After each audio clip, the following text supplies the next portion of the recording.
Hey guys, so earlier this week, I can't remember what day it was, honestly. It might have been Wednesday or Tuesday or Thursday, one of those days. Anyways, earlier this week, I had my 3-month post-op appointment, with the dietitian, and she did advance me to the next phase of my post-op diet. And so mostly everything is still the same. She said that I was making good progress with my weight loss. I have lost 43 pounds since surgery at this point, and as of tomorrow, I will be 13 weeks post-op gastric sleeve surgery. I want to say that I am super excited for the amount of progress that I've made in such a short amount of time. Even though I feel like there have been so many times during this whole process of losing weight and going through the weight loss surgery and everything like that, where I have really questioned, like, am I doing enough to lose weight? Am I losing weight like I should be losing weight? Am I losing weight quick enough? Am I not losing quick enough? And so there's a whole lot of issues that I have had mentally and personally since having my surgery. But the dietitian did say that she feels like I'm doing well. She told me to continue doing what I'm doing because it seems like my progress is going in a good direction, and she wants to continue to have that happen. There were a few changes made to my diet, but I don't know exactly how I feel about those changes. So I just kind of want to talk to you guys about everything that we discussed at that appointment, because I told you guys that I would be keeping you guys informed on the process and everything that I am going through. And I feel like it has helped me quite a bit to share this journey with you guys. So first of all, I had to get somebody to cover my shift in the urgent care clinic because they changed my appointment with the dietitian at the last minute, and so I didn't have any idea that I was actually meeting with the dietitian that day until the day before. So I had to ask my boss if it was okay for somebody to cover my shift so that I could do my telehealth appointment. Thank God that my dietitian appointments, my exercise physiologist appointments, and all of that are via telehealth, because if they weren't, I have no idea how I would have gotten to all of my appointments that I've been able to go to. So, anyways, thankfully I was able to find somebody to cover my shift for 30 minutes. Even though my appointment didn't last the whole 30 minutes, that's how much time we're allotted. So we went over like where I feel like I'm struggling, which I do still feel like I'm not getting quite enough water. I'm getting somewhere around 40 to 50 ounces of water a day, which is not what I'm supposed to be doing. I'm supposed to be getting a minimum of 64 ounces of water a day. They prefer you to get more than that, but that is the minimum. And so obviously I'm not meeting that mark. I am mainly focusing lately on water intake and protein intake. And I've talked about that with you guys on a few different videos recently, where I've told you guys kind of what my focus has been and how I've been eating to kind of make those my focus, if that makes sense. And like I said, I've gone over that with you guys in other videos, but I was just really open and honest with her and told her, like, hey, I really am struggling with getting enough water intake. And part of that is because, like, I can't drink water like I did before surgery. So like if I drink water the way that I did before surgery, I get that pressure in my chest. And like if you've had weight loss surgery, you know what I'm talking about. That pressure is so uncomfortable, and it's like right here and it hurts. It's like painful. And so I don't drink like that. I do use a straw, which I have been told by my surgical team, including my dietitian, that it is okay for me to use a straw, especially if it helps me get the hydration fluids in, because obviously they want you to be hydrated. They don't want you to have dehydration or any other issues like that. And so she asked me if I was using a straw. She asked me if I was using like Crystal Light or water flavors. And obviously you guys know, if you've followed my channel for any length of time, I love the water flavors. I have used them for over a decade.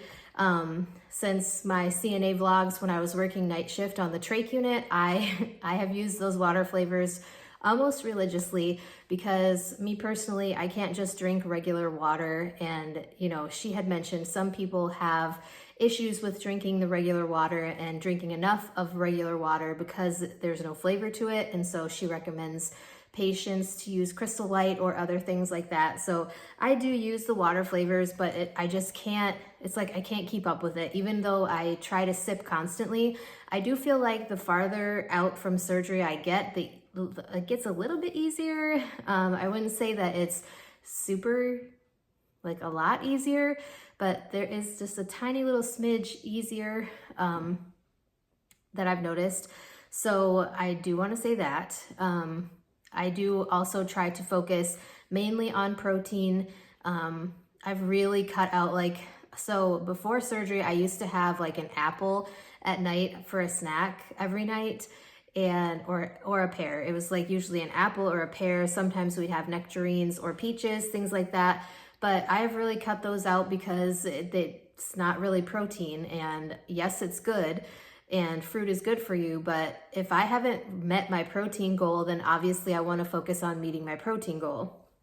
So another thing that the dietitian told me is that I can now try breads, rices, and pastas.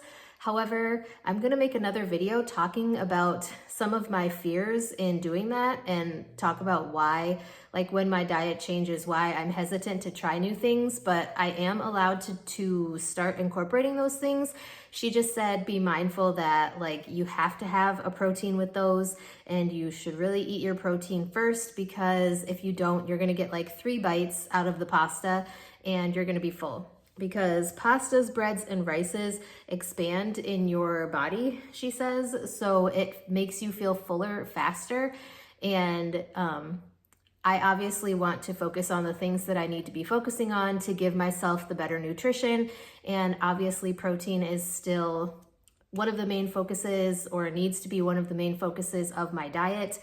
And so I have not really changed anything about my diet since I met with her.